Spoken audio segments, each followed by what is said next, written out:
One snowy winter morning, Aaliyah, a young waitress exhausted after 3 straight hours of work, happened to see an old woman shivering as she shoveled snow on the sidewalk. The woman wore only a thin coat, her lips turning blue from the cold. Without hesitation, Aaliyah pulled out a crumpled $5 bill. Almost all the money she had left bought a cup of hot ginger tea and stepped into the freezing wind to give the old woman the only warmth of that day. She had no idea that this small act would set off a chain of events, where the woman's true identity would change her life forever. Before we continue, let us know where you're watching from. And don't forget to subscribe, because tomorrow I have something special just for you. The diner's door chimed for the 100th time that morning. Aaliyah Carter barely looked up. Her hands moved on autopilot, pot in one hand, mug in the other. Pour, smile, move on. The routine had become muscle memory after 3 years at Harper's Diner. Outside, Chicago was drowning in snow. Fat flakes fell thick and fast, piling up on the sidewalks, on car hoods, on everything. The streetlights glowed dim and yellow through the white chaos. Inside the diner was warm, but that warmth didn't reach Aaliyah. Not really. Her fingers were cracked and raw from the cold. The walk here 3 neighborhoods on foot at 4 in the morning had been brutal, but rent didn't pay itself, and the bus fare added up. "Excuse me, hello?" A sharp voice cut through her thoughts. Aaliyah turned. Table 6. A woman in an expensive coat phone in one hand, barely looking at her. "This coffee's cold," the woman said, pushing the mug forward like it personally offended her. "What kind of place is this?" Aaliyah's chest tightened. The coffee wasn't cold. She'd poured it 2 minutes ago, but she smiled anyway, that thin, practiced smile that said, "I'm sorry," without actually apologizing. "I'll get you a fresh one right away, ma'am. Make it fast. I don't have all day." Aaliyah took the mug and walked back to the counter. Her reflection caught in the metal coffee dispenser tired eyes. Hair pulled back tight, that worn scarf around her neck. Her mother's scarf. The edges were frayed now, but it was all she had left of her. "You can be poor baby," her mother used to say, "but don't ever let your kindness freeze up inside you." She poured the new coffee. Added cream without being asked. She remembered this woman from last week. Same order, same attitude. When she set it down, the woman didn't even look up from her phone. Finally, no thank you, no eye contact, nothing. Aaliyah stepped back, that familiar feeling settling in her stomach. Invisible. That's what she was to most people here. A waitress. A body that brought food and took plates away. Not a person with a name, with a life, with a mother she'd buried 2 years ago. "Aaliyah!" Harper's voice boomed from the kitchen pass-through. He was a big man with a bigger voice, but he wasn't mean. Just always rushing. "We got a lunch rush coming. Need you sharp, girl." "I'm on it," she called back, forcing brightness into her voice. She wiped down table 3, cleared table 7, refilled coffee at 9. Her legs ached. Her back ached. But she kept moving because stopping meant thinking, and thinking meant remembering how small her bank account was, how the landlord's last warning had been 3 days ago. The door chimed again. More cold air rushed in, carrying snow and noise. A group of businessmen laughing loud, shaking off their coats like they owned the place. "Sweetheart, can we get some service over here?" One of them called out, not bothering to wait for a host. Aaliyah grabbed menus and headed over. "Good afternoon, gentlemen. What can I—" "Just coffee for now. Black. All of us." He didn't look at her face, just her name tag.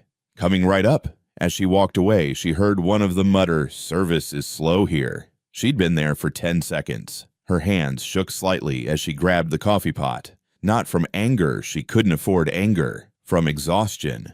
From being seen, but not really seen. From existing in a space where she was useful, but never visible. Through the window, the snow kept falling. People rushed past, heads down, collars up. Everyone trying to escape the cold. Everyone in their own world. And Aaliyah kept pouring coffee, kept smiling, kept being the invisible girl in the corner of their busy lives. The lunch rush blurred together. Aaliyah moved between tables on autopilot, refilling coffee, taking orders, clearing plates. Her mind was somewhere else, stuck on bills, on the landlord's last warning, on how much was left in her account after buying groceries yesterday.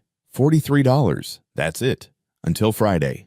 She wiped down a table, her hands moving, while her thoughts spiraled. The electric bill was due. If she paid it, she couldn't pay rent. If she paid rent, they'd shut off her power. Her eyes drifted to the window without really seeing.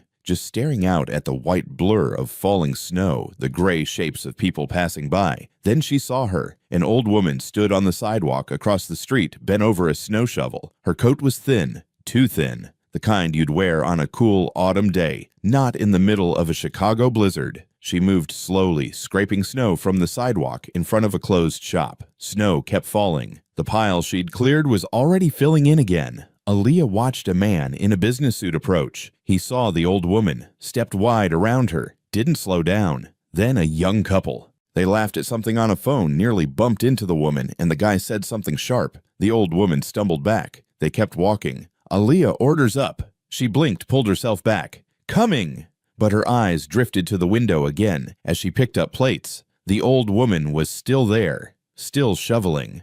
A gust of wind hit and she staggered, catching herself on the shovel handle. Nobody stopped. A teenager walked past, earbuds and eyes on his phone. An older man crossed the street to avoid her completely. A woman with shopping bags actually said something. Aaliyah couldn't hear it, but the dismissive wave of her hand said, "Enough.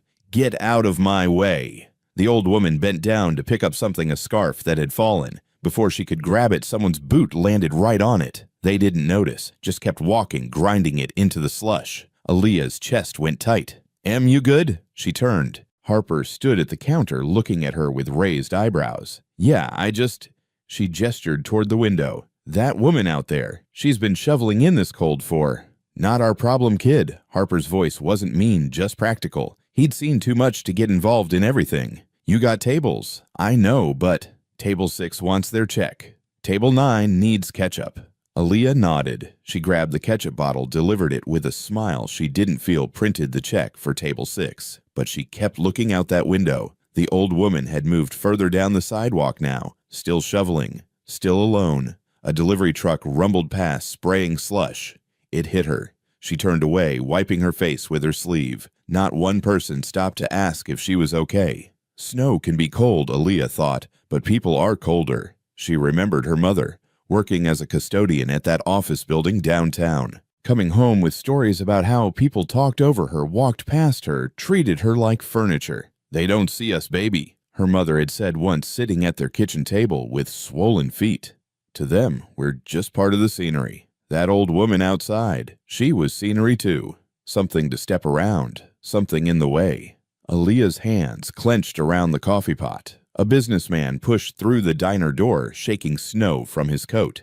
"Jesus, it's brutal out there. They really should clear these sidewalks better." Almost tripped over some old bag with a shovel. He laughed, actually laughed. Aaliyah's stomach twisted. She wanted to say something, wanted to tell him that old bag was a human being freezing and struggling while he complained about almost tripping. But she just smiled. "Sit anywhere you'd like, sir." He took table 5, ordered coffee, complained it was too hot. Through the window, the old woman's scarf, the one that had fallen, was now just a dirty rag in the snow, trampled, forgotten. Just one person, Aaliyah thought. One person could stop and help.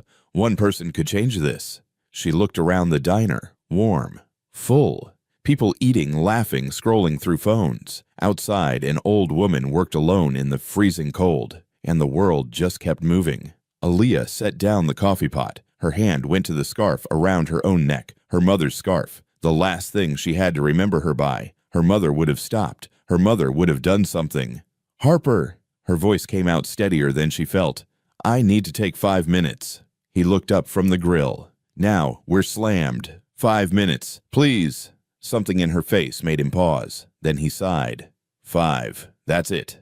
Aaliyah nodded. She was already reaching for the hot water kettle because someone had to stop. And if no one else would, then it had to be her. Aaliyah's last $5 sat on the counter in front of her. Rent money, bus fare, dinner for the next 2 days. All of it right there in one crumpled bill. She stared at it for 3 seconds. Then she picked it up. 1 ginger tea. To go. Harper glanced up from the grill. "You buying?" "Yeah." He didn't ask why.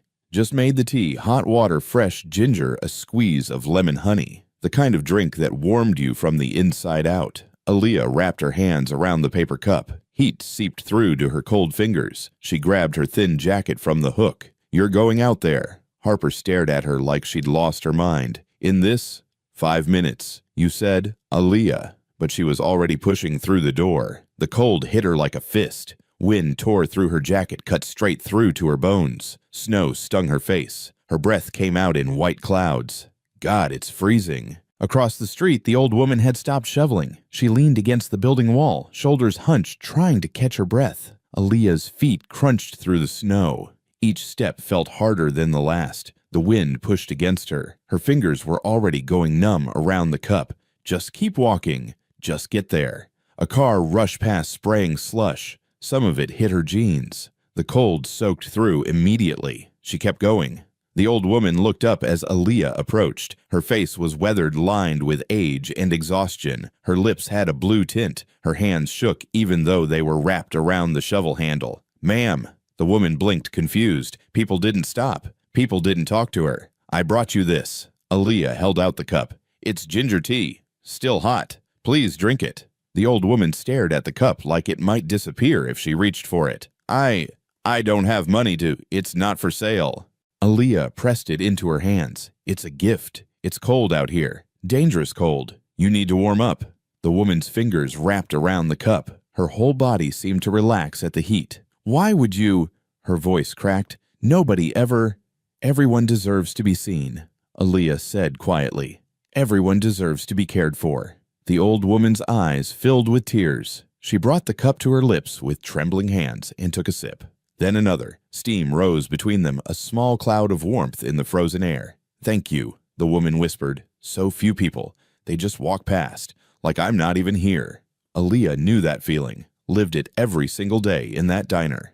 "I see you," she said simply. The wind howled around them. Snow swirled. Aaliyah's teeth were starting to chatter, but she didn't move. Not yet. The old woman looked at her, really looked at her. Something shifted in her expression. Recognition, maybe. Or understanding. "What's your name, child?" "Aaliyah." "Aaliyah Carter. That's a beautiful name." The woman took another sip, holding the cup close, like it was the most precious thing in the world. "Thank you, Aaliyah. Not just for the tea. For stopping. For seeing an old woman who everyone else walks right past. Are you okay out here? Do you need—" "I'll be fine now. Thanks to you." The woman smiled, and despite the cold, despite the exhaustion, it was genuine, warm. "You have a kind heart. Don't ever lose that." Aaliyah felt something catch in her throat. Her mother used to say the same thing. If Mom could see me now, she'd be proud. "Stay warm, okay?" Aaliyah touched the woman's shoulder gently. "Please. I will. And you too, dear. Get back inside before you freeze." Aaliyah nodded. She turned to go, her jacket already soaked through her body, shaking from the cold. "Aaliyah!" She looked back. The old woman was still holding the cup with both hands, steam rising around her face like a halo. "Kindness like yours is rare, rarer than you know." Aaliyah managed a small smile, then hurried back across the street. The diner door felt like it weighed 1,000 pounds. She pushed through it, and the warmth hit her all at once. Her fingers burned as feeling came back. Harper looked up. "You're insane. You know that—" "Maybe." She was shivering so hard she could barely talk. "But I couldn't just watch. That tea was $5. I know. That was all you had. I know." Harper shook his head, but something softened in his face. He grabbed a towel. "Dry off, then get back to work before I regret being nice." Aaliyah took the towel, rubbing her wet hair. Through the window, she could see the old woman still standing there, holding the cup, drinking slowly. For just a moment, their eyes met across the distance. The woman raised the cup slightly. A gesture. A thank you. Aaliyah raised her hand in return. Then she turned away, tied her apron back on, and went back to work. She was broke, freezing, exhausted, but something in her chest felt warm. For the first time in a long time, she felt like she'd done something that mattered. Maybe kindness is never wrong, she thought. Maybe it just takes courage to hold on to it. Outside, the snow kept falling. But in that moment, the world felt a little less cold. The shift ended at 9. Aaliyah's feet screamed with every step as she walked home. The snow had stopped, but the cold hadn't. It pressed down on the city like a weight. Her breath came out in short white puffs. Her fingers were numb inside her thin gloves. South Side looked different at night, darker, emptier. The streetlights threw long shadows across the snow-covered sidewalks. Most of the shops were closed. Metal gates pulled down, graffiti tags sprayed across them. She passed a group of guys on a corner. They didn't bother her. She was a regular face here. Just another tired worker walking home. Her building stood at the end of the block, a 3-story brick structure with cracked windows and a front door that didn't lock properly. The hallway smelled like old cooking oil and mildew. Stairs creaked under her weight as she climbed to the second floor. Apartment 2C, home. She unlocked the door and stepped inside. The cold hit her immediately. No heat. The radiator had been broken for a week, and the landlord kept saying he'd fix it tomorrow. Tomorrow never came. That you, Leah? Her roommate Maya sat on the couch wrapped in 2 blankets, breath visible in the cold air. The only light came from a small lamp in the corner. They were trying to keep the electric bill down. Yeah, it's me. Aaliyah dropped her bag by the door. Her whole body ached. Rough day. Aren't they all? Maya pulled the blanket tighter. There's half a sandwich in the fridge if you're hungry. Turkey. I saved it for you. Aaliyah's stomach clenched. She was starving. Had been since lunch. You didn't eat dinner. I ate. This is extra. It wasn't extra. Maya was lying. They both knew it. But Aaliyah was too tired to argue. She went to the tiny kitchen, more of a closet, with a hot plate and mini fridge. Opened the fridge. The sandwich sat on a paper towel, carefully wrapped. Next to it, 3 eggs, a 1/4 gallon of milk, some wilted lettuce. That was it. That was everything they had until Friday's paycheck. Aaliyah took the sandwich, cut it in half, and brought both pieces to the couch. We're sharing. Leah, I told you. We're sharing. Maya took the half sandwich without another word. They ate in silence, sitting side by side under the blankets. The cold seeped through everything, the walls, the floor, their clothes. Electric bill came today, Maya said quietly. Aaliyah stopped chewing. How much? $147, due in 5 days, or they shut it off. $147. Aaliyah had $32 in her bank account. Maya probably had less. We'll figure it out, Aaliyah said, but her voice sounded hollow, even to herself. Yeah, Maya didn't sound convinced. We always do. They finished eating. Maya went to bed. The bedroom was slightly warmer with the door closed, and both of them sharing body heat. But Aaliyah stayed up. She couldn't sleep yet. Too much spinning in her head. She pulled out her notebook, a small spiral-bound thing she'd had since high school. Inside, she kept track of everything. Every dollar, every bill, every shift. Rent $650, due in 12 days. Electric $147, due in 5. Phone $45, due in 8. She had $32, would make maybe another $120 by Friday if she picked up an extra shift. The math didn't work. It never worked. Aaliyah's pen hovered over the page. Her hand was shaking, not from cold this time, but from something else. Fear, maybe. Or exhaustion. Or both. $5 for that tea. $5 I didn't have. She closed her eyes, saw the old woman's face, heard her voice. Thank you, Aaliyah. Was it worth it? Her mother's voice answered in her head. Kindness is always worth it, baby. Always. But kindness didn't pay bills, didn't keep the lights on, didn't put food on the table. Aaliyah set down the pen and rubbed her face. God, she was tired, so bone-deep tired that thinking hurt. She lay down on the couch, pulling the thin blanket over herself. The springs dug into her back. She'd gotten used to them years ago. Outside, wind rattled the window. Somewhere down the hall, a baby cried. Just get through tomorrow, she told herself. Then the day after that. Just keep going.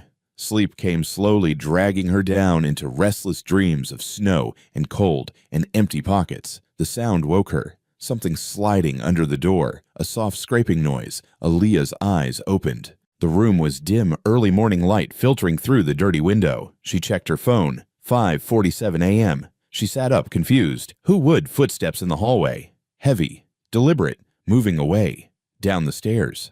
Gone. Aaliyah threw off the blanket and stood shivering in the cold. She walked to the door, looked down.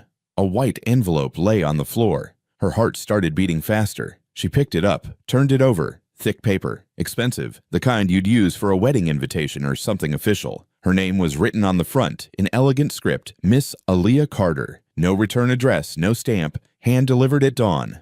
What the hell? She whispered. Her fingers trembled as she opened it. Inside, a single card. Heavy cardstock. More elegant handwriting. Miss Carter, your kindness yesterday did not go unnoticed. I would like to meet with you today at noon. Come to the address below. This meeting may change your life if you're brave enough to attend.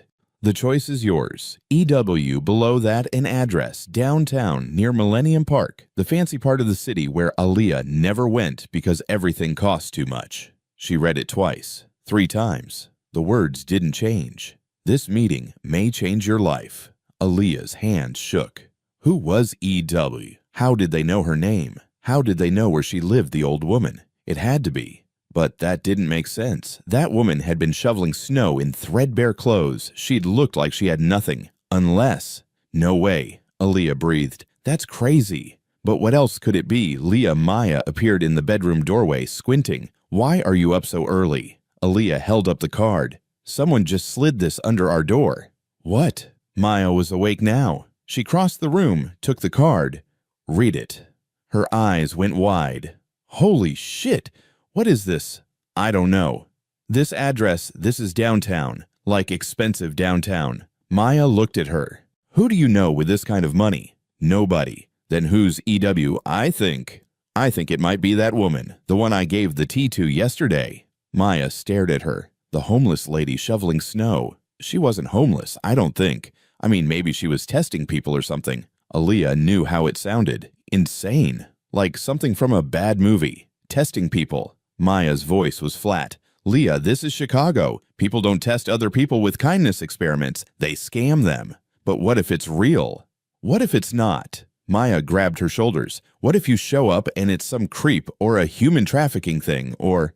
I know it sounds crazy.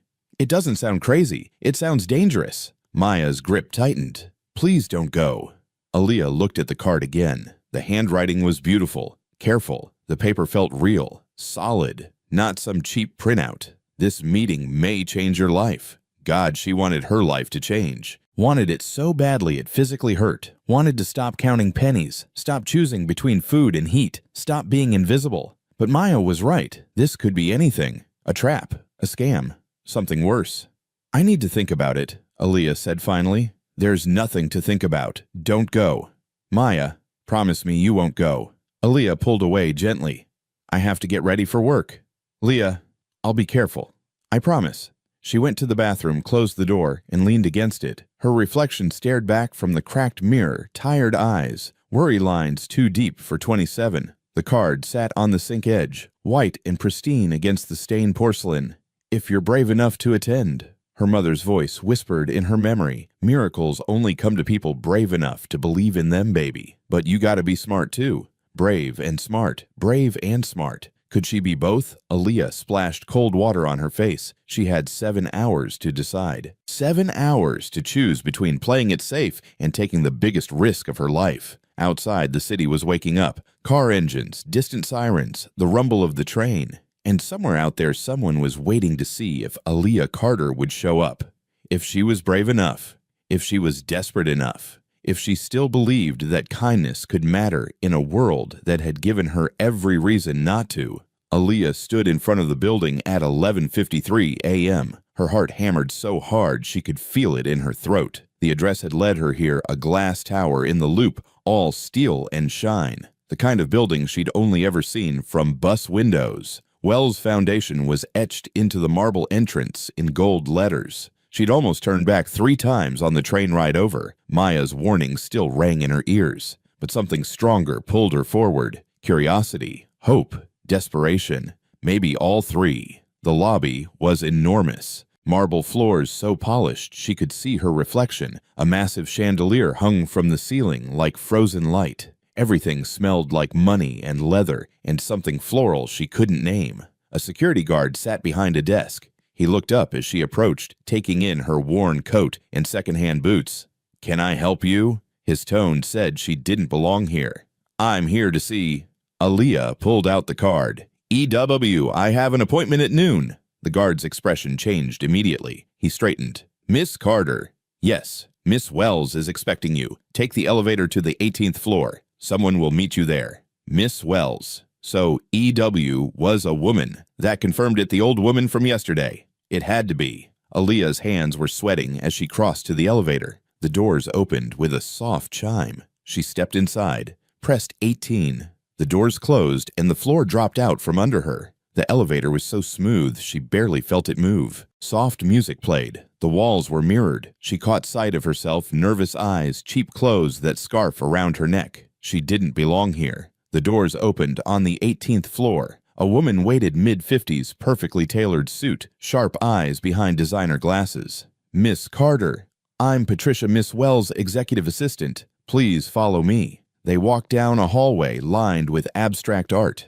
Everything was white and gray and expensive. Their footsteps were silent on the thick carpet. Patricia stopped at a set of double doors. "Miss Wells will see you now." She opened the doors. The office was huge. Floor-to-ceiling windows showed the entire city. Lake Michigan stretched out like a sheet of gray glass buildings, rising like fingers toward the sky. The furniture was minimal but elegant. A desk, 2 chairs, a small sitting area, and by the window, standing with her back to the door, was the old woman from yesterday. Except she didn't look old anymore. She turned around. The woman wore a cream-colored dress that probably cost more than Aaliyah's entire wardrobe. Her silver hair was styled perfectly. Her posture was straight, commanding. She looked like she belonged on magazine covers in boardrooms at galas, but her eyes, those were the same. Kind, sharp, knowing. "Hello, Aaliyah." Her voice was warm. "Thank you for coming. I wasn't sure you would." Aaliyah stood frozen in the doorway. You were shoveling snow in the cold." The woman smiled. "Yes, that was me. But why, you're clearly not." Aaliyah gestured vaguely at everything. The office, the view, the wealth dripping from every surface. "Not what poor homeless." The woman walked closer. "No, I'm not. My name is Eleanor Wells. I'm the founder and CEO of Wells Foundation. We manage charitable giving across the Midwest. Assets worth about $400 million. Aaliyah felt dizzy. $400 million. She couldn't even imagine that kind of money. "Please sit." Eleanor gestured to the chairs by her desk. Aaliyah sat. Her legs felt shaky. Eleanor sat across from her, crossing her legs elegantly. "I imagine you have questions." "Why?"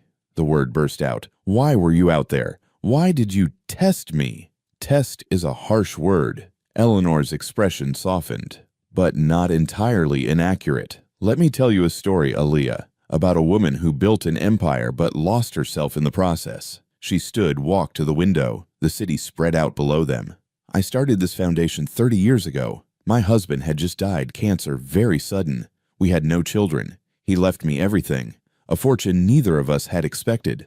Eleanor's voice was steady, but something painful lived underneath. "I threw myself into work, into giving money away properly, into making a difference." "That sounds good," Aaliyah said quietly. "It was good. It is good.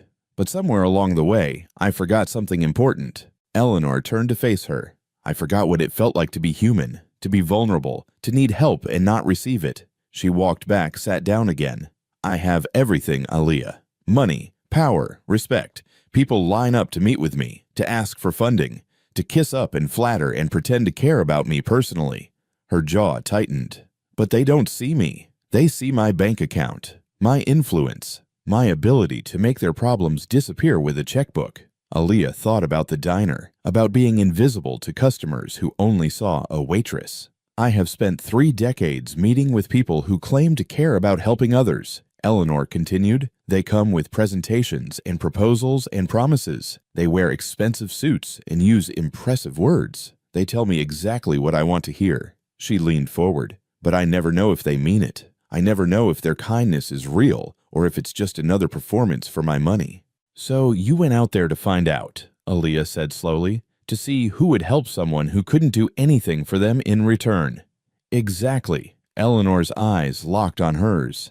"I spent 3 hours out there yesterday, Aaliyah. 3 hours in the freezing cold, shoveling snow, struggling, clearly in need. Do you know how many people stopped to help?" Aaliyah shook her head. "One." Eleanor's voice broke slightly. "In 3 hours, in a city of millions, you were the only person who stopped, the only one who saw a human being instead of an inconvenience, the only one who gave up something money you clearly didn't have to help a stranger." Aaliyah's throat felt tight.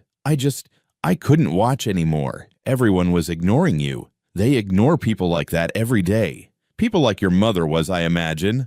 Aaliyah's head snapped up. "How do you know about my mother? After you gave me that tea, I had someone look into you. I hope you don't mind." Eleanor's voice was gentle.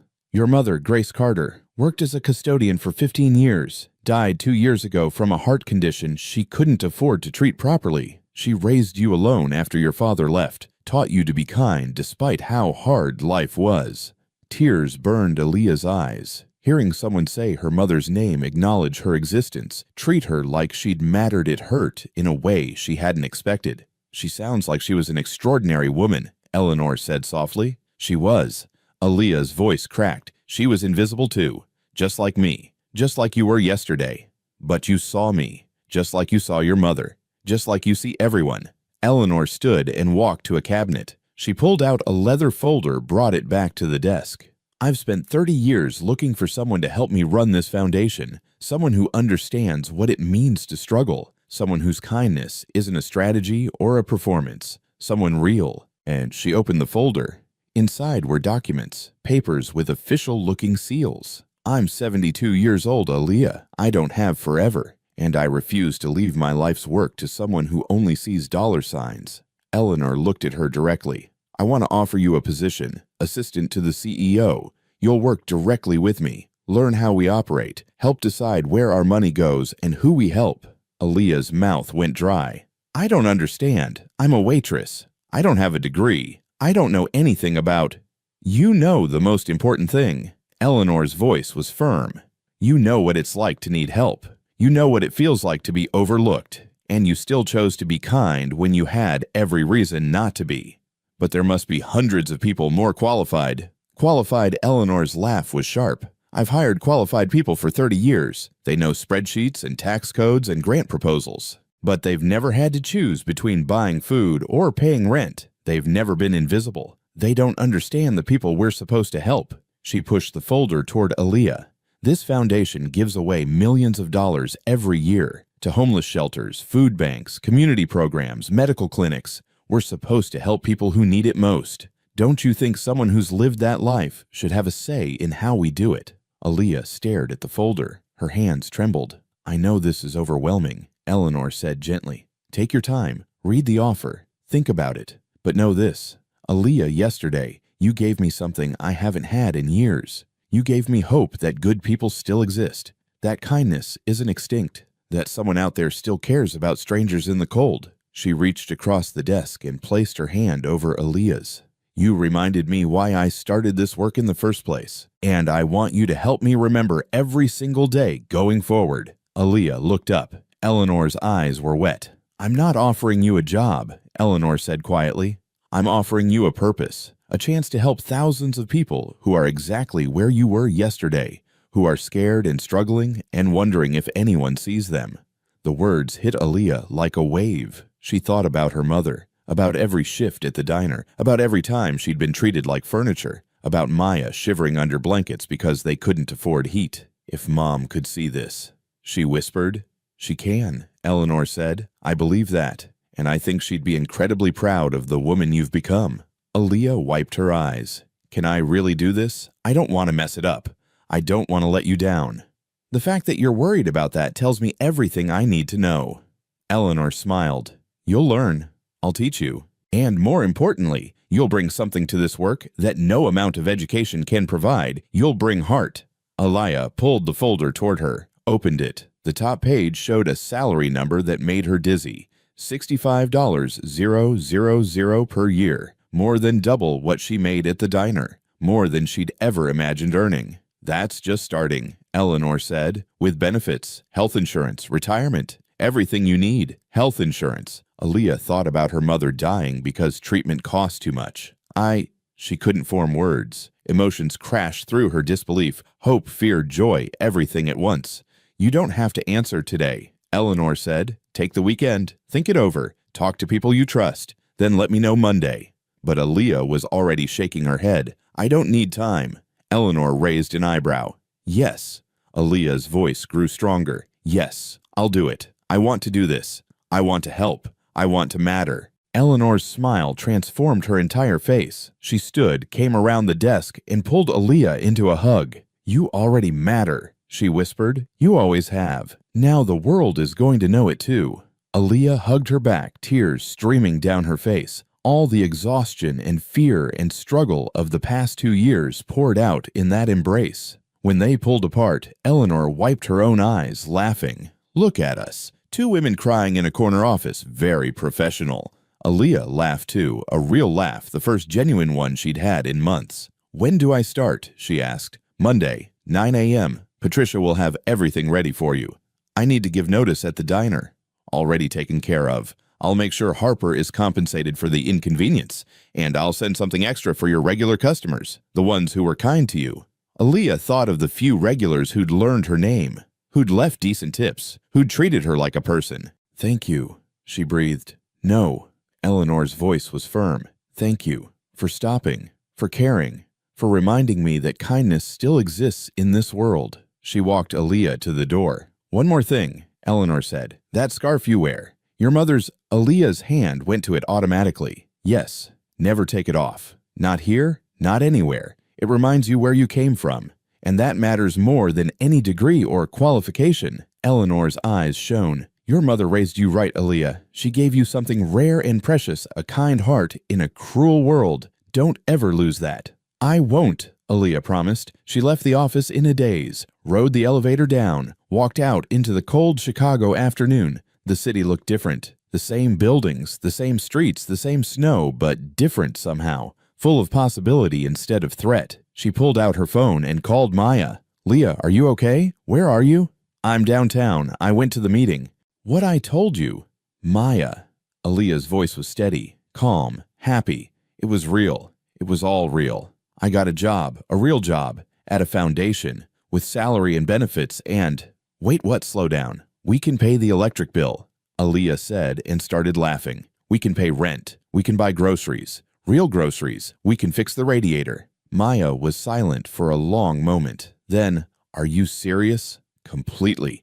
Oh my God, Leah. They both started laughing, crying, talking over each other. People on the street stared at Aaliyah, this young woman standing in the snow, phone to her ear, tears streaming down her face, laughing like she'd won the lottery. In a way she had. She'd won something better than money. She'd won the chance to matter, to help, to turn her own pain into purpose. As she walked to the train station, Aaliyah looked up at the gray sky. Snow was starting to fall again, light flakes drifting down like blessings. I hope you're watching, Mom, she whispered.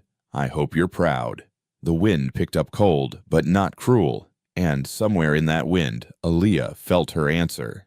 I am baby. I always was. Monday morning, 8:47 a.m. Aaliyah stood in front of Wells Foundation again, but this time everything was different. This time she wasn't a visitor. She was walking into her new life. She'd spent the weekend in a blur. Told Harper she was leaving. He'd been shocked, but happy for her. Cried with Maya. Called the electric company and paid the bill in full. Bought real groceries, milk, eggs, fresh vegetables, meat that wasn't discounted because it was about to expire. It felt like breathing after being underwater for years. Now she wore the best outfit she owned. Black pants from Goodwill, a white blouse. Maya had helped her iron her mother's scarf, tucked carefully around her neck. Her hands shook as she pushed through the revolving door. The security guard from Friday looked up and smiled. Morning, Miss Carter. Welcome to Wells Foundation. Thank you. Her voice came out smaller than she intended. The elevator ride to 18 felt longer this time. She watched the numbers climb her reflection in the mirrored walls. You belong here, she told herself. Eleanor chose you. You belong. The doors opened. Patricia waited perfectly put together as before. Good morning, Aaliyah. Ready for your first day? I think so. You'll be fine. Patricia's smile was genuine. Follow me.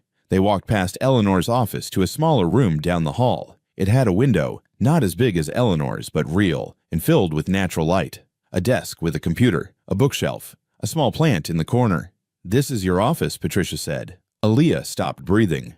My office. Of course. You're assistant to the CEO. That comes with an office. Patricia gestured inside. Computers all set up. Login credentials are in that envelope on the desk. Eleanor wants to see you at 9:30 for orientation. Okay. Aaliyah stepped inside. It was the size of her entire apartment, maybe bigger. Coffee's in the break room 2 doors down on the right. Bathrooms across the hall. If you need anything, my extension is 201. Just pick up your phone and dial it. Patricia left. Aaliyah stood alone in her office. Her office. She walked to the window. The view showed buildings and streets, the morning rush of people heading to work. 48 hours ago, she'd been one of them. Invisible, struggling. Now she was up here looking down. She sat at the desk. The chair was soft, ergonomic, probably cost more than her couch. The computer was new, a sleek monitor with a wireless keyboard. She opened the envelope. Inside login credentials, an employee ID badge with her name and photo. When did they take that? And a welcome packet. The badge made it real. Aaliyah Carter, assistant to the CEO. She pinned it to her shirt. At 9:30, she knocked on Eleanor's door. "Come in." Eleanor sat at her desk, reading, glasses perched on her, newspapers spread everywhere. She looked up and smiled warmly. "There she is. How does it feel?" "Surreal," Aaliyah admitted. "Good. That means you're paying attention." Eleanor gestured to the chair. "Sit. Let's talk about what comes next." Aaliyah sat. "Here's how this works," Eleanor began. "You'll spend the first month learning, observing, asking questions. I want you in every meeting I take, every grant review, every site visit. You'll see how we operate, the good, the bad, and the ugly. Okay. People here will underestimate you. They'll see your age, your background, your lack of formal education. They'll assume I made a mistake hiring you." Eleanor's voice hardened. "Let them think that, then prove them wrong." Aaliyah nodded, her jaw tightening. "I didn't choose you because you're qualified by traditional standards. I chose you because you understand something they never will, what it means to need help and not receive it. That perspective is worth more than any MBA. What if I mess up? You will." Eleanor's bluntness was refreshing. "Everyone does. The question is whether you learn from it, whether you stay humble and hungry and willing to grow." "I will," Aaliyah promised. "Good. Now let's meet your team."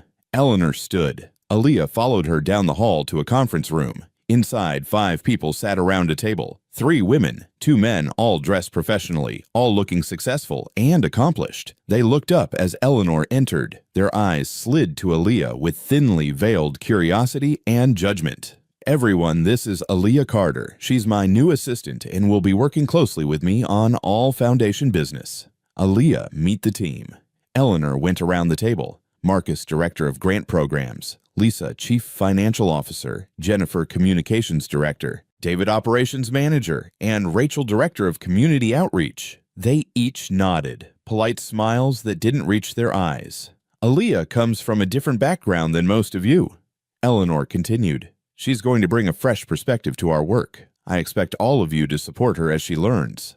"Of course," Marcus said smoothly. He was mid-40s, expensive suit, slicked back hair. "We're happy to help.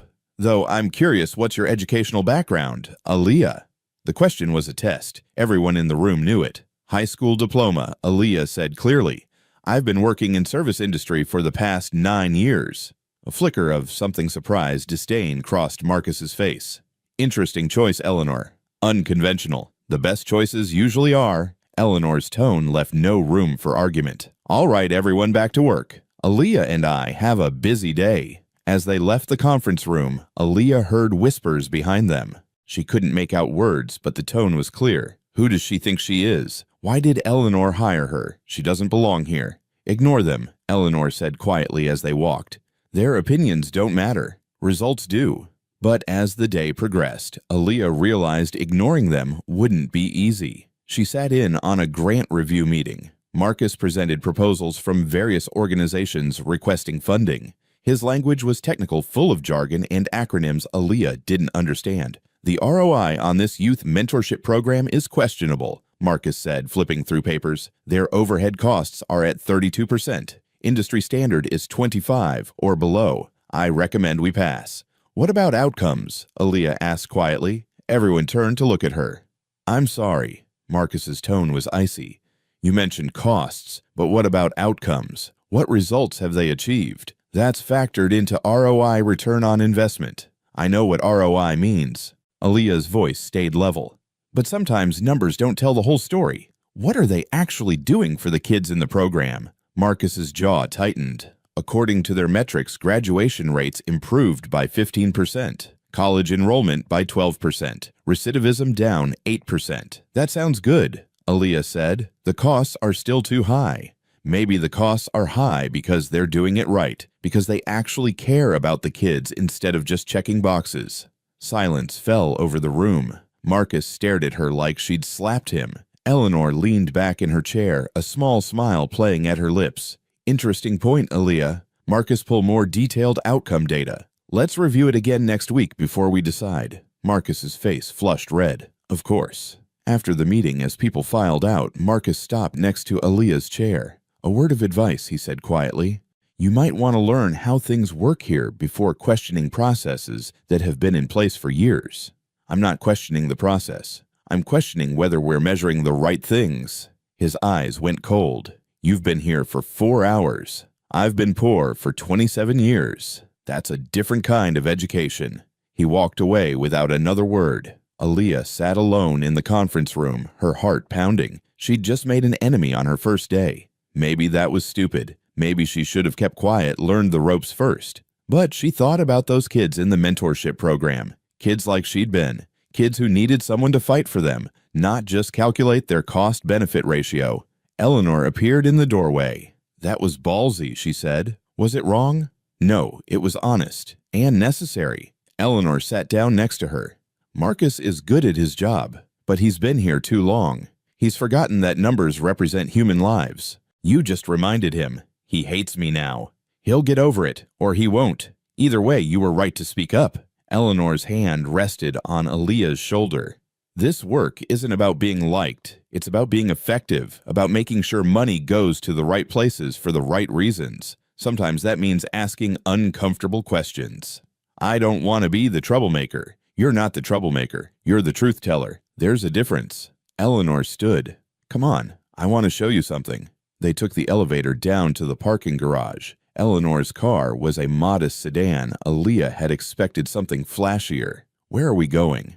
You'll see. They drove through downtown, then south. The buildings got shorter, older. The neighborhoods got rougher. Graffiti appeared on walls, boarded windows. People huddled on corners despite the cold. Aaliyah recognized this area. It looked like where she'd grown up. Eleanor pulled up in front of a community center, a squat brick building with bars on the windows, but fresh paint on the doors. This is Southside Youth Center, Eleanor said as they got out. We funded their renovation 3 years ago. They run after-school programs, job training, counseling, everything these kids need.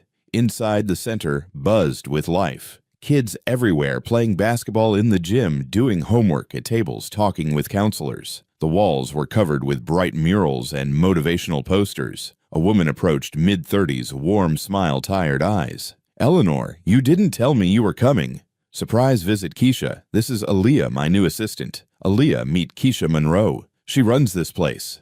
They shook hands. Keisha's grip was firm, her palms calloused. Welcome to the chaos. Keisha laughed. We've got 42 kids here today, double what we had last year. That's wonderful, Eleanor said. It's overwhelming. We're bursting at the seams. Already turned away 12 kids this week because we don't have space or staff. Keisha's smile faltered. We applied for expansion funding, but heard it might not come through. Something about overhead costs being too high. Aaliyah and Eleanor exchanged glances. We're reviewing that decision, Eleanor said carefully. Can you show Aaliyah around? Keisha led them through the center. Each room told a story, kids learning to code, practicing for GED tests, talking to therapists, preparing for job interviews. The staff looked exhausted, but passionate. The kids looked engaged, hopeful, alive. In one corner, a teenage girl sat alone crying quietly. A counselor sat with her talking softly, holding her hand. That's Maya, Keisha said quietly. Her mom's boyfriend beats her. We're working with CPS, but the system moves slow. Meanwhile, this is the only safe place she has. 4 days a week, she comes here straight after school and stays until we close at 9. Aaliyah's throat went tight. She saw herself in that girl, saw all the kids she'd grown up with, saw the ones who'd made it and the ones who hadn't. If we had more funding, Keisha continued, we could stay open 7 days a week, hire more counselors, add more programs, reach more kids like Maya who desperately need somewhere to go. They finished the tour, said goodbye, drove back to the foundation in silence. Back in Eleanor's office, Aaliyah finally spoke. That's what Marcus wanted to cut, that center, those kids. Yes, because overhead costs are too high.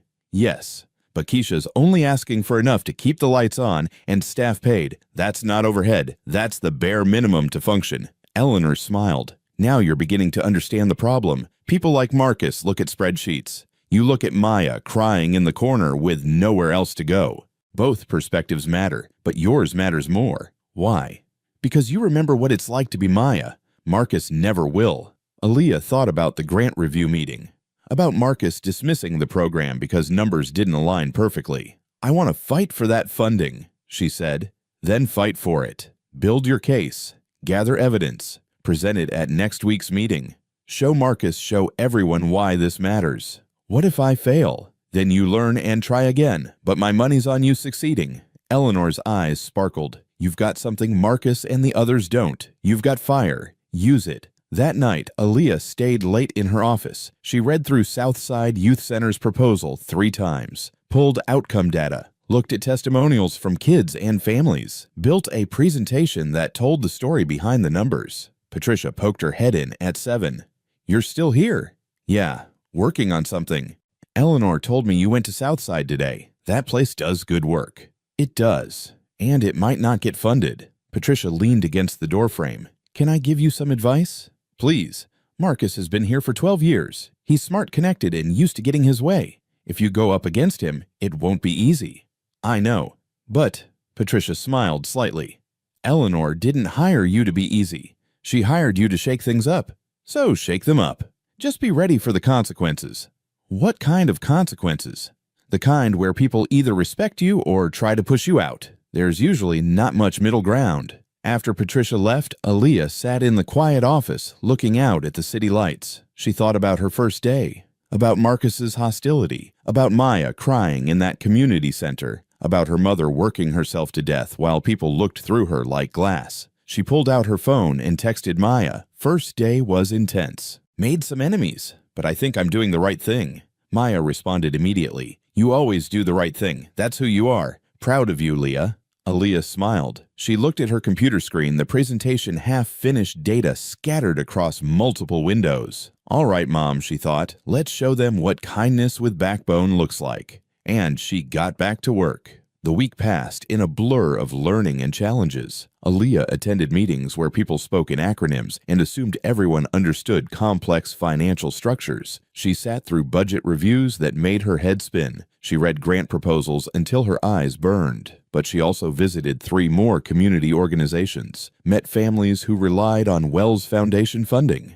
heard stories that broke her heart and fueled her determination, and she finished her presentation for Southside Youth Center. Friday morning, the grant review meeting. Aaliyah arrived early, her printed materials organized in a folder, her hands sweating despite the cold. Marcus was already there, of course. He barely glanced at her. Still here, I see. Where else would I be? Most people who challenge me on day 1 usually realize they're in over their heads. They quit within a month. I'm not most people. Clearly, his tone suggested that wasn't a compliment. The others filtered in. Lisa, Jennifer, David, Rachel, then Eleanor carrying her coffee, looking refreshed and ready. All right, let's get started. Marcus, where are we? We have final recommendations on 12 proposals, 9 approvals, 3 denials. Southside Youth Center remains in the denial column due to overhead concerns. Aaliyah has something to present on that one, Eleanor said calmly. Aaliyah.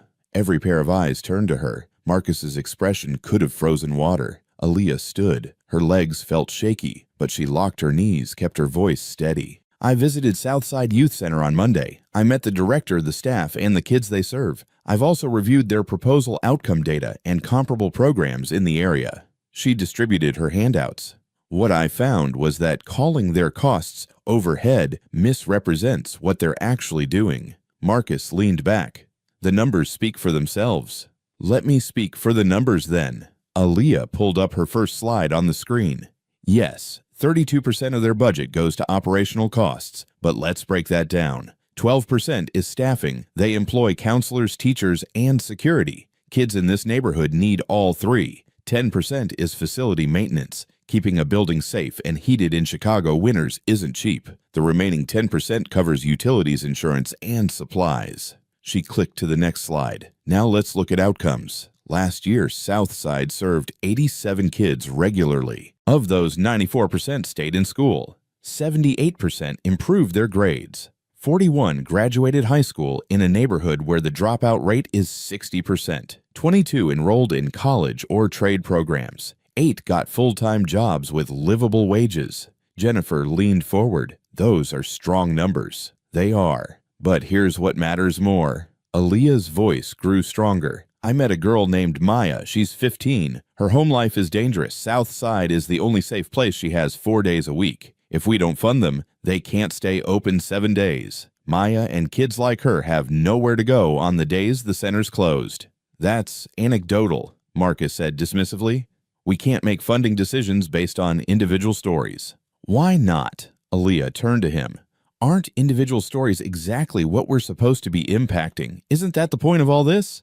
The point is sustainable, scalable impact. One girl's story is 42 girls' stories. 42 kids who came to that center this week alone. That's not anecdotal. That's a pattern. That's data with faces attached.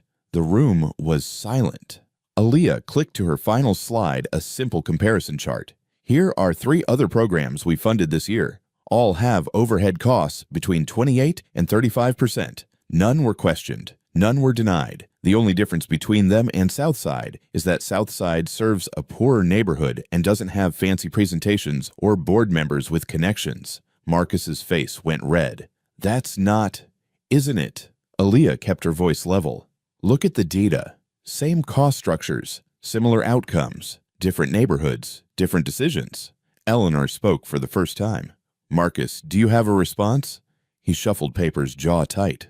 The comparison isn't entirely fair. Those other programs have different scopes. They all serve youth. They all provide mentorship and education. The scope is identical. Aaliyah wasn't backing down. The only difference is perception. This is exactly the problem with hiring someone with no experience. Marcus's composure cracked. You don't understand how careful we have to be with funding decisions, how much scrutiny we face, how one bad investment can damage our reputation. I understand that kids are dying in the streets while we worry about reputation. Aaliyah's voice rose. I understand that Maya has 3 more years until she's 18 and can escape her situation if she survives that long. I understand that this foundation exists to help people like her, not to protect our image. Enough. Eleanor's single word cut through the tension. Both of you sit down. Aaliyah sat, her heart hammered. She'd gone too far, lost her temper, proven Marcus right about her inexperience. Eleanor looked around the table. Show of hands. Who votes to approve Southside's funding? Jennifer's hand went up immediately, then David's. Rachel hesitated, then raised hers. Lisa stayed neutral, waiting. 3 votes. That was majority from the directors. Eleanor's hand went up.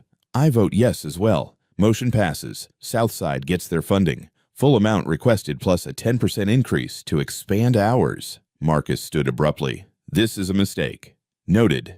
Anything else? He grabbed his materials and left without another word. After he was gone, Eleanor looked at Aaliyah.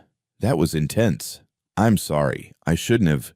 You did exactly what needed doing. You challenged our assumptions. You brought human perspective to a numbers game. You fought for kids who can't fight for themselves.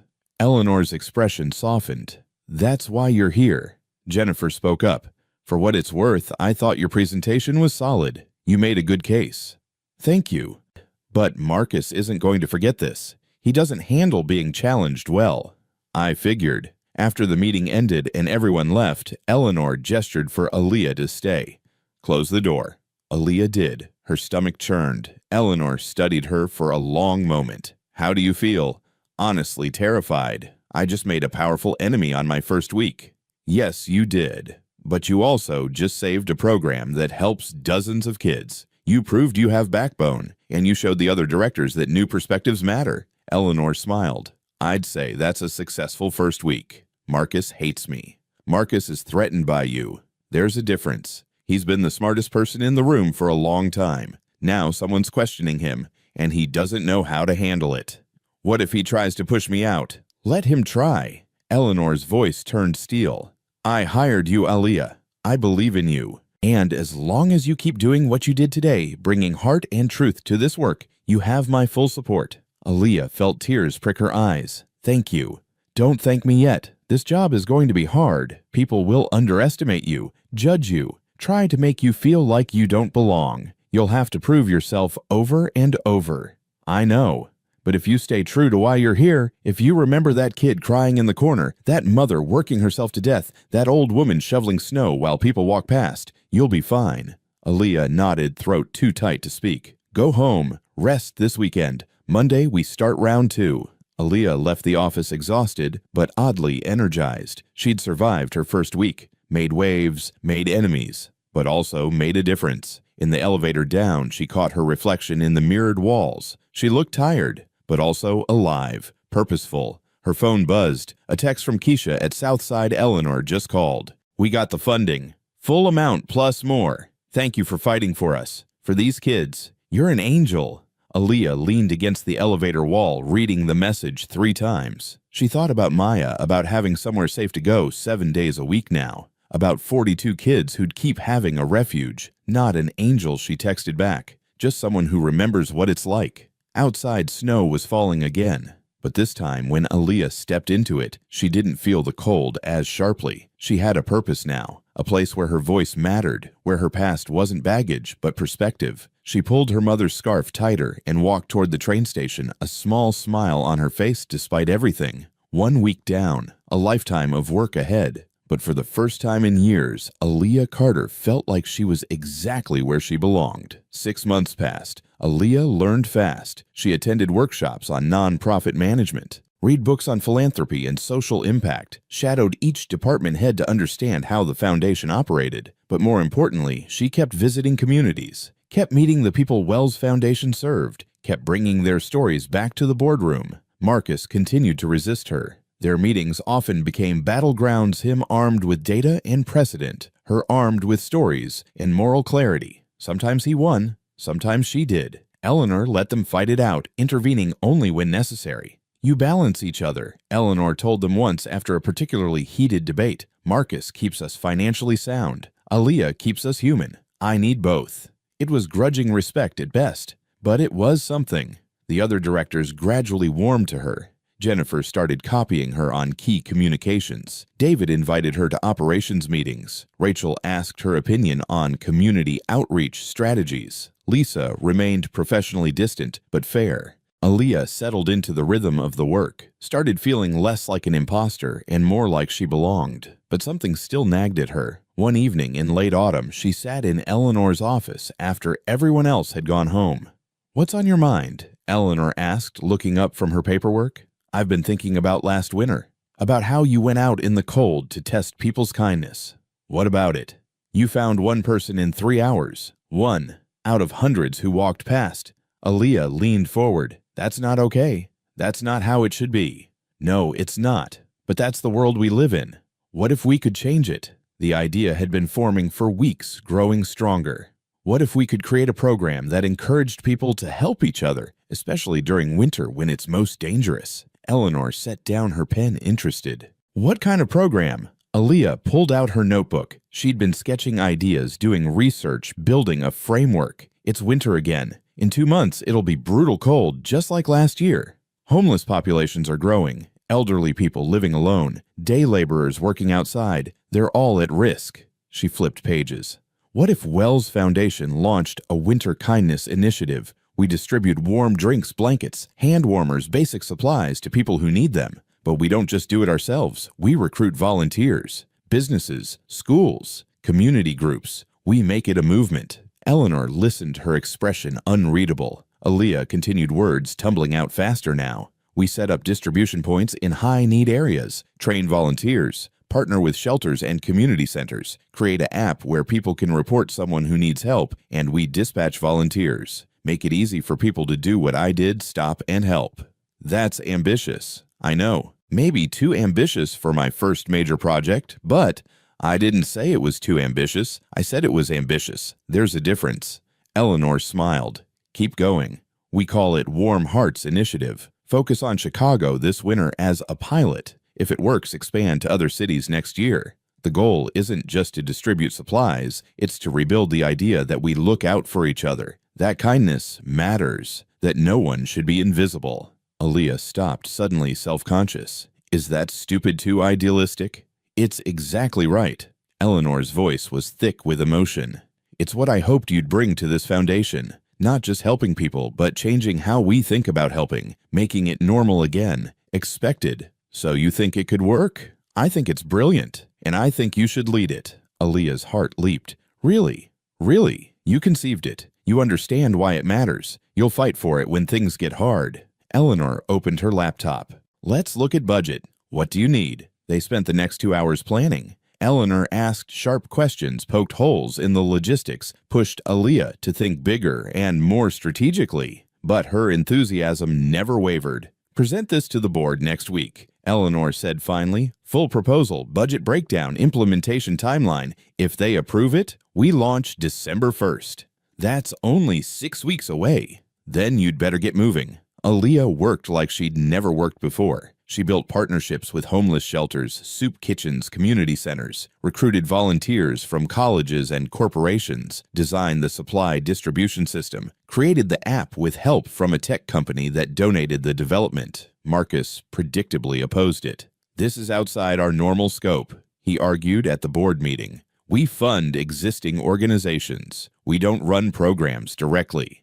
We should, Aaliyah countered. Sometimes the program you need doesn't exist yet. Sometimes you have to create it. The overhead costs are minimal compared to impact. We're leveraging volunteers and donations. Foundation cost is primarily coordination and supplies. The return in terms of lives potentially saved and community engagement is enormous. Jennifer spoke up. I think it's worth trying. Winter's coming. People will die without help. If we can prevent even a few deaths, isn't it worth the investment? The vote was close. 4 in favor, 3 against. But it passed. Warm Hearts Initiative was happening. The next 5 weeks were chaos. Aaliyah barely slept. She coordinated volunteers, managed supply deliveries, troubleshot problems, did media interviews, trained team leaders. Eleanor gave her 2 staff members to help young, energetic people who believed in the mission. Maya, her roommate, volunteered to help with social media. Word spread. The Chicago Tribune ran a feature. Local TV covered it. Donations poured in blankets, coats, hand warmers, thermoses. People wanted to help. They just needed someone to show them how. December 1st arrived launch day. 6 distribution points across the city. 50 volunteers at each location. Vans loaded with supplies. The app went live. Aaliyah stood at the South Side location deliberately chosen as the flagship site. This was where she'd grown up, where people like her mother had struggled and been overlooked. Not anymore. The first person approached at 7:15 a.m., an elderly man, coat-thin and torn, shivering violently. A volunteer greeted him warmly. Good morning, sir. We're here to help. Can we offer you some hot cocoa and a warm coat? The man stared confused. Is this free? Completely free. No strings. Just people helping people. They gave him cocoa in a thermal mug he could keep, a thick winter coat, hand warmers, a blanket, information about shelters and meal programs. The man's eyes filled with tears. Why are you doing this? The volunteer, a college student who'd given up her Saturday morning, smiled. Because everyone deserves to be warm. Because you matter. Aaliyah watched from a few feet away, her own eyes burning. This was why she'd fought so hard. Throughout the day, people kept coming. Homeless individuals, day laborers, elderly folks living alone, a single mother with 3 kids in a car with no heat. Each one greeted with warmth and dignity. Each one given supplies and kindness. The app lit up with requests from across the city. Volunteers dispatched like first responders. Someone spotted an elderly woman waiting for a bus in inadequate clothing. A homeless man sleeping in a doorway. A group of day laborers huddling for warmth. By evening, they'd helped over 400 people. And that was just day 1.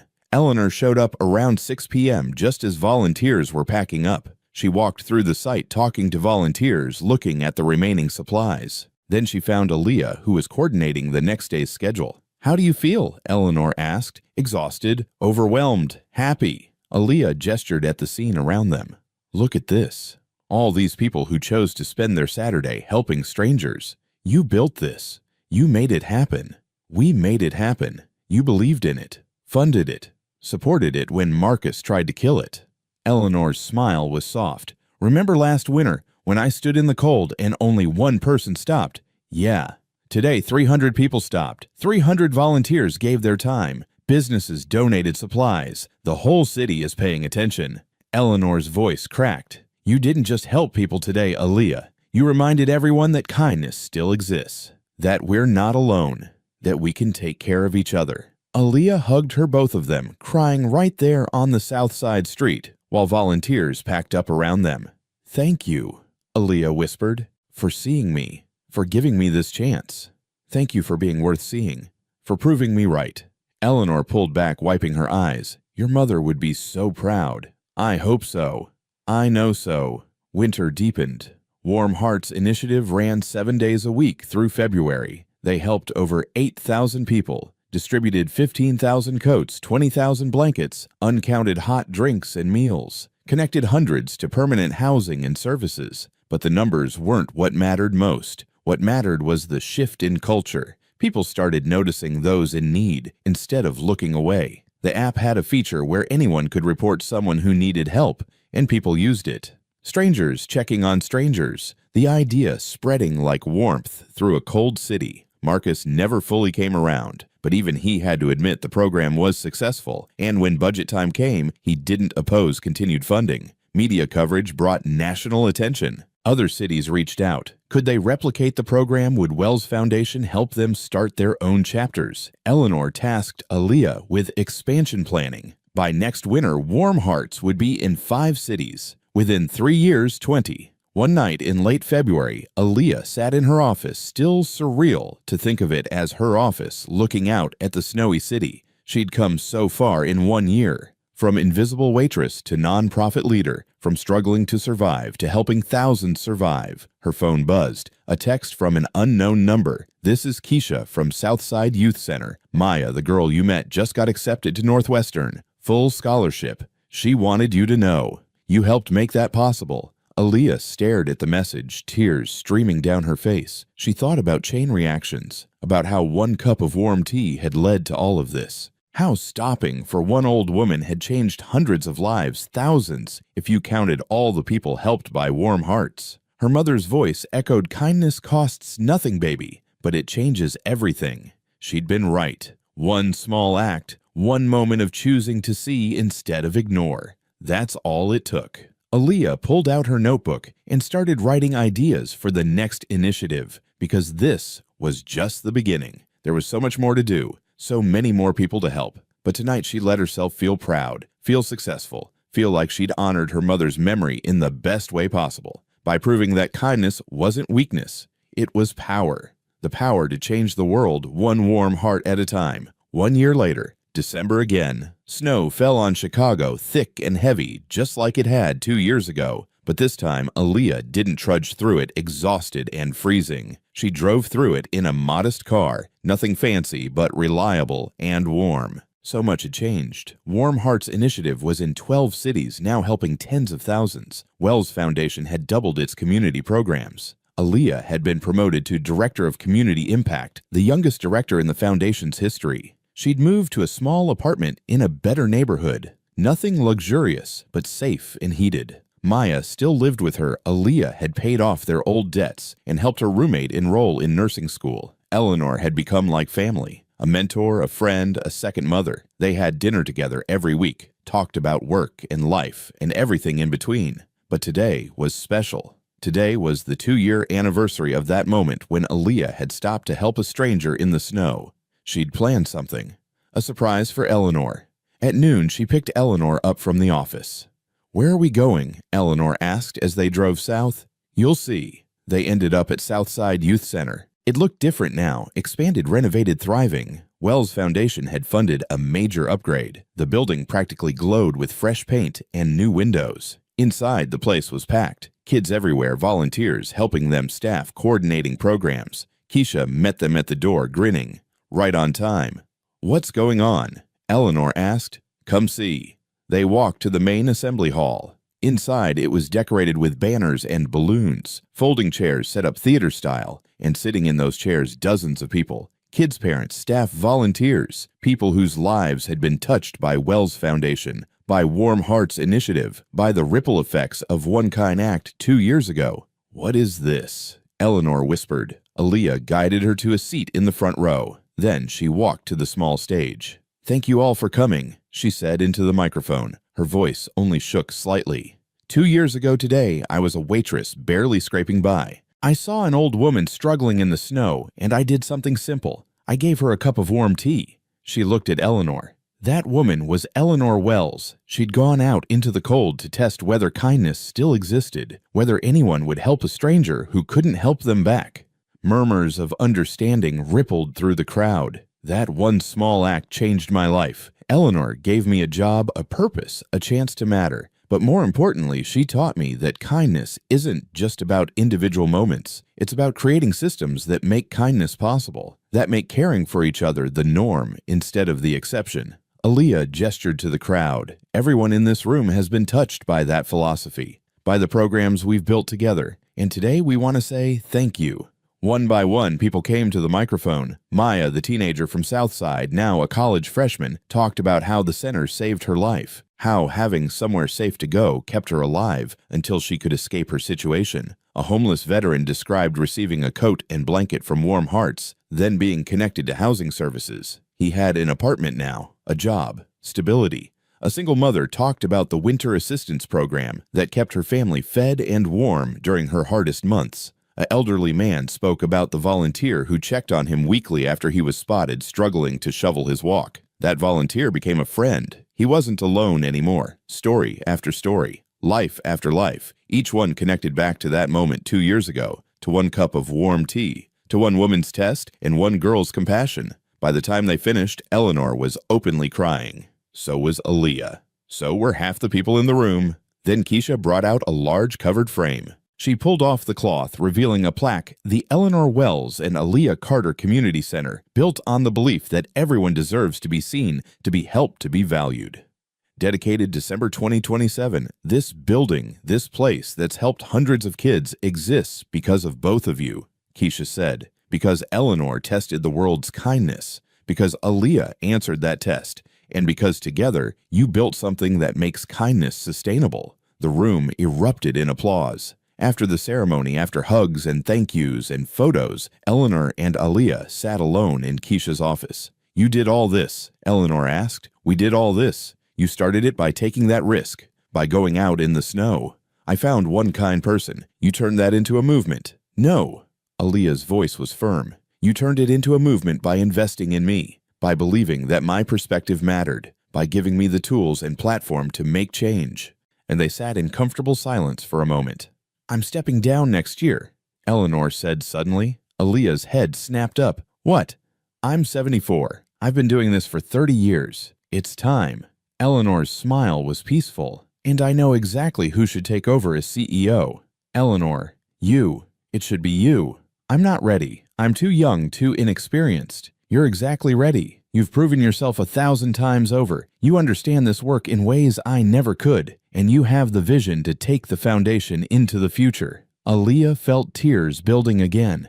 I don't know if I can. You can, because you remember where you came from, because you'll never stop seeing the people others ignore, because kindness isn't a strategy for you. It's who you are. They hugged, both of them crying and laughing at the same time. Later that evening, Aaliyah drove through the city alone. Snow was really coming down now, blanketing everything in white. She thought about everything that had happened, about how randomly life could change, how one decision to stop to help to care could redirect an entire existence. On impulse, she pulled over on a quiet street, got out of her car, reached into the back seat for the thermos she always kept there, now filled with hot cocoa. She walked down the sidewalk until she saw him, an elderly man sitting against a building, huddled under a thin blanket trying to escape the wind. Aaliyah knelt down beside him. Hi, I'm Aaliyah. It's really cold out here. Can I offer you some hot cocoa? The man looked up surprised, suspicious. Why? Because everyone deserves to be warm. Because you matter. She poured cocoa into the thermos cup, handed it to him. The man took it with shaking hands, brought it to his lips. Steam rose around his face. Thank you, he whispered. You're welcome. There's a shelter 2 blocks that way. They have beds tonight, and it's heated. Can I call you a ride? I don't have money. It's free. Just people helping people. She made the call, waited with him until the van arrived, gave him her card with information about services, told him to reach out if he needed anything. As the van drove away, the man looked back through the window. He raised his hand, a small wave, a gesture of gratitude. Aaliyah waved back. She stood on the snowy sidewalk, the cold biting at her face, and felt completely warm inside. This was it. This was why she did everything. Not for the title or the salary or the recognition. For this moment. For the chance to see someone, to help someone, to remind them they weren't alone. Her phone buzzed. A text from Eleanor. "Thank you for today. For everything. You've given me something I'd lost hope that the world can be kind again." Aaliyah smiled and texted back, "You gave me that hope first. I'm just passing it forward." She got back in her car and continued driving. Past community centers and shelters. Past Warm Hearts distribution points. Past buildings that held programs and services that helped thousands. But also past individuals, people on street corners, waiting for buses, shoveling walks, struggling through the cold. Each one visible to her now. Each one mattering. She thought about chain reactions, about how her mother's kindness had shaped her, how Eleanor's test had found her, how one cup of tea had grown into a foundation of caring that now reached across cities. Kindness costs nothing, her mother had said, but it changes everything. She'd been right. One cup at a time, one person at a time, one moment of choosing to see instead of looking away. That's how you change the world, not with grand gestures or massive donations, though those helped, but with small, consistent acts of caring, with refusing to let people be invisible, with stopping when everyone else walks past. Snow continued to fall on Chicago. The city lights glowed warm against the darkness. And somewhere in that vast urban landscape, thousands of people were a little warmer, a little safer, a little more seen because kindness had become contagious. Because one waitress had stopped to help one old woman in the snow, and everything had changed. Aaliyah drove home through the winter night, her mother's scarf around her neck, Eleanor's words in her heart, and the knowledge that tomorrow she'd wake up and do it all again. Because that's what love looks like in action. That's what kindness looks like when it refuses to freeze. That's what happens when anyone decides that people matter more than convenience. That compassion is worth the cost. That everyone deserves to be warm. One cup of warm water at a time, one heart at a time, until the whole world glows with the heat of human connection, until no one is invisible anymore, until kindness is no longer rare, it's just how we live. Join us to share meaningful stories by hitting the like and subscribe buttons. Don't forget to turn on the notification bell to start your day with profound lessons and heartfelt empathy.